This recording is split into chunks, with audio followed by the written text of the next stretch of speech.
Greetings.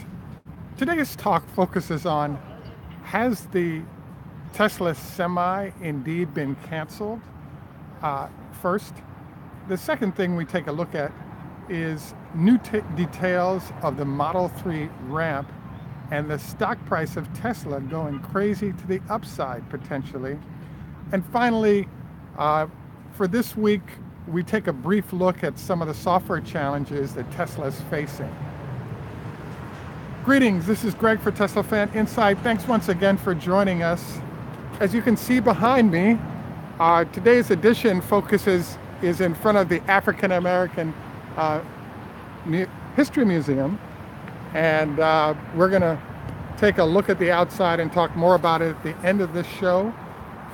Please note that we love to hear from you wherever you're at. Hey, Bob. But please note that we can't respond to everybody until the end of the show because our viewers have asked us to do so. Our show is usually on Sunday. I chose to do it on Saturday today, and I have a number of excuses, but you can say that I wasn't late on the Sunday show because we did it on Saturday. If this is your first time on our channel, please take time to like and subscribe, as well as hit the bell icon so you don't miss anything.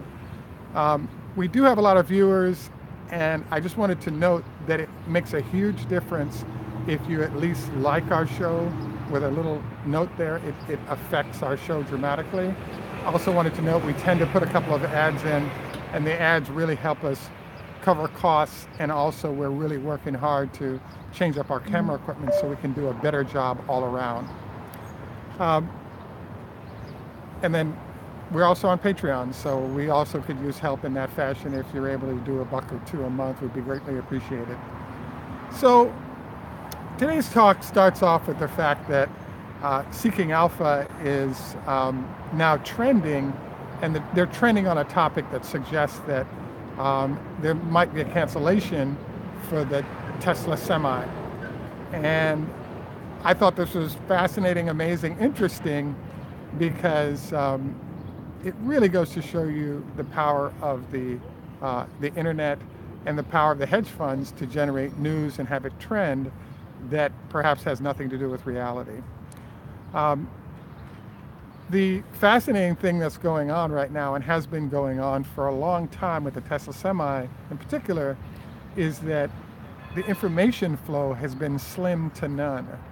So why this is a big deal is that when you have constant news, etc., that's being promoted by the entity about what's going on, that affects things. So we can take a look at the contrast of how the Model 3 has been handled and how the Semi has been handled. In the case of Model 3, an announcement of all the numbers were provided, all kinds of information was provided on a regular basis. When it comes to the Semi, that has not been the case. Now, the question mark is does this imply, as Seeking Alpha was, that, hey, they've only got 2,000 orders, and therefore they're thinking about canceling it? Was kind of one of the arguments that was being made. This sounds really good. The only problem with this is that they've already started taking deposits. The other thing that's interesting to me here is that I kind of feel like Tesla's shooting itself in the foot in terms of how many orders they're going to get. The reason I say this is that when a company has to put up $200,000 a year in advance of when the vehicle would be available, they're probably going to do test quantities of that. If Tesla had said X amount down and you can lease the vehicle now, I think the order numbers would have spiked dramatically. So I do believe the orders are there for the vehicle. It's just that folks aren't willing to go thousands of units until they've had a chance to have it sitting on the ground and making sure everything is working fine, including production. So a few thousand is not a big deal in terms of maybe a ballpark 100 units, per firm for the larger firms.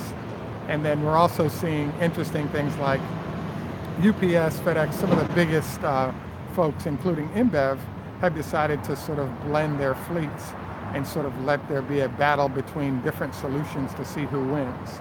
So the answer I'm coming up with whether or not the Semi has been canceled as predicted by the folks at Seeking Alpha is no way.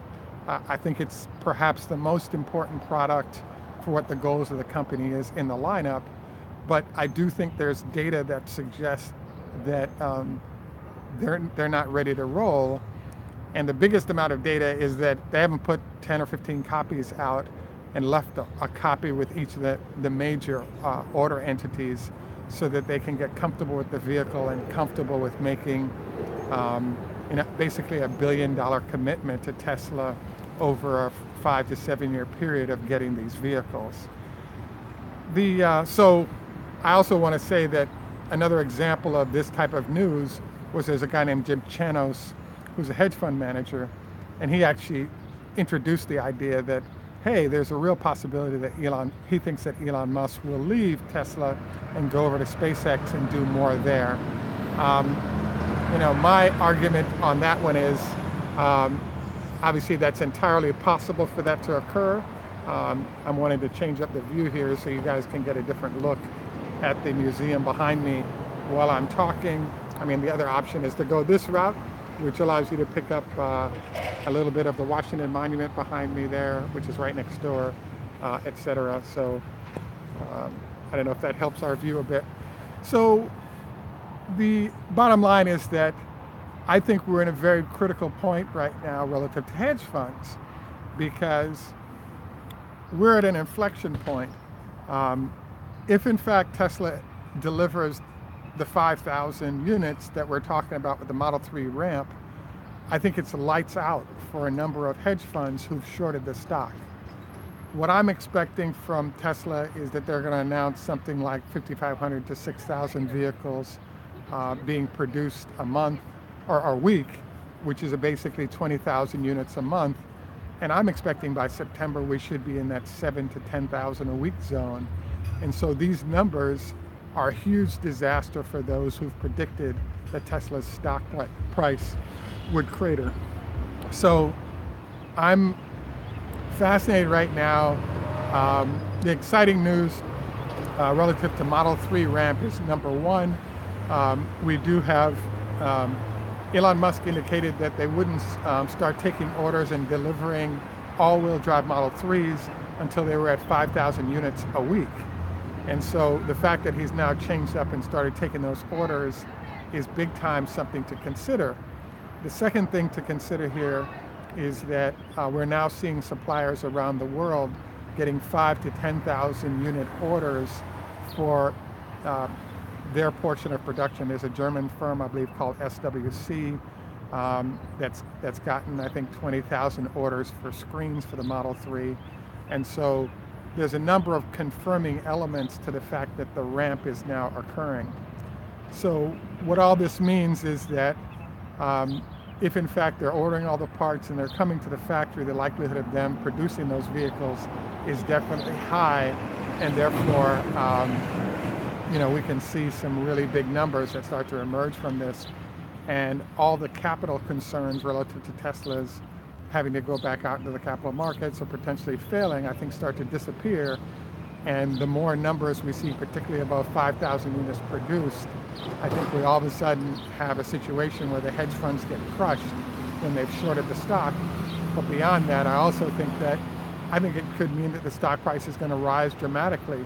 So if you're a fan of Tesla and you own the stock, own the car, I think it might be time to take a look and increase your holdings, because I think once it starts to spike up on confirmed news like the one I just described, I think you're going to see strength in the stock, and I don't see it sort of dipping back down for quite a while, because those revenue numbers are going to be really powerful.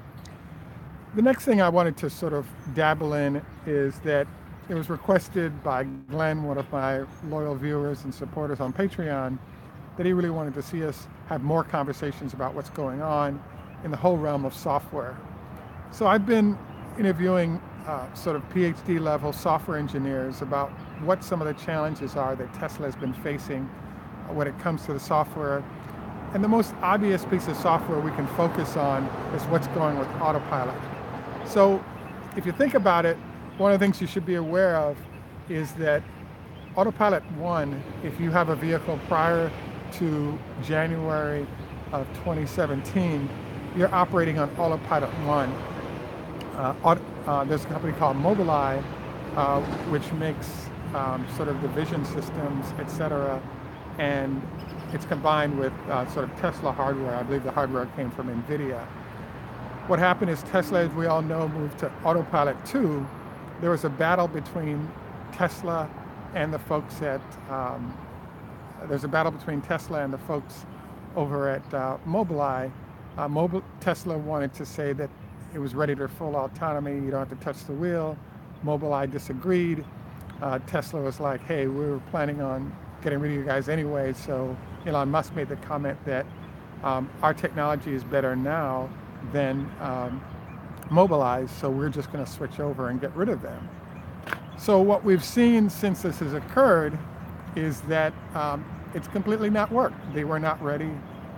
They continue to do updates that improve. I think about now, the Tesla Vision and Autopilot 2 is somewhat comparable to Autopilot 1.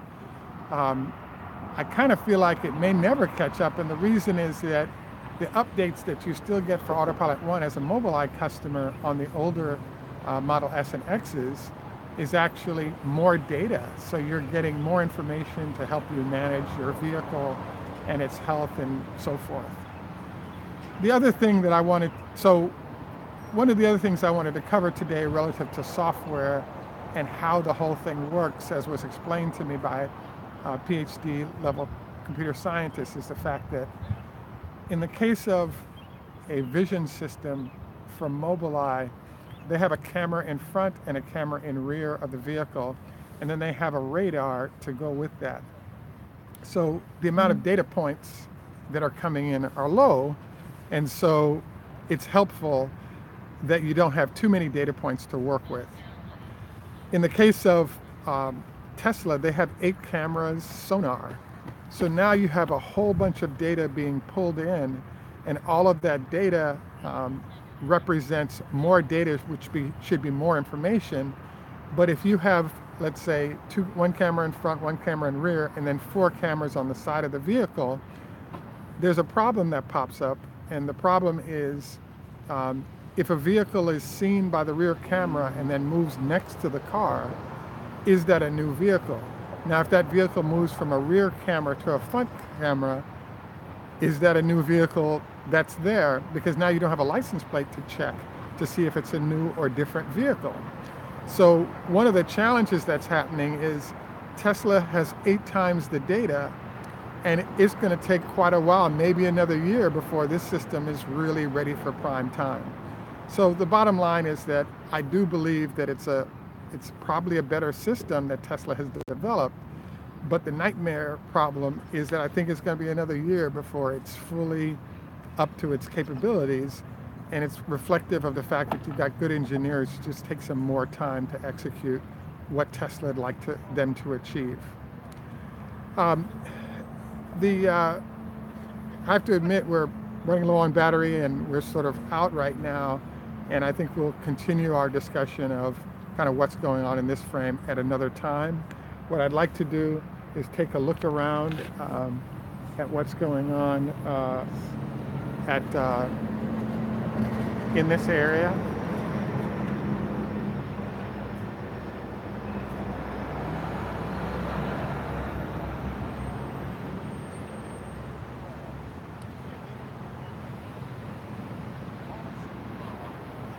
This is Greg for Tesla Fan Insight. Thanks for taking time out once again. Please remember to like and subscribe. We really appreciate support on Patreon if you can swing it. And we look forward to our next interaction. Usually in our cycle, that would be Tuesday. And we're looking forward to covering the Model 3 ramp more closely. And also would love to get any and all questions. Bob, thanks for saying hello on the early side of our schedule here. And again, thanks for your patronage. Tschüss, German. Au revoir, French. Lehitraot, Hebrew. Choda Hafez, Farsi. Nof respect, walk good. Jamaican patois. Hope you have a great day. And please leave any comments or questions. We'd love to get your input. See ya.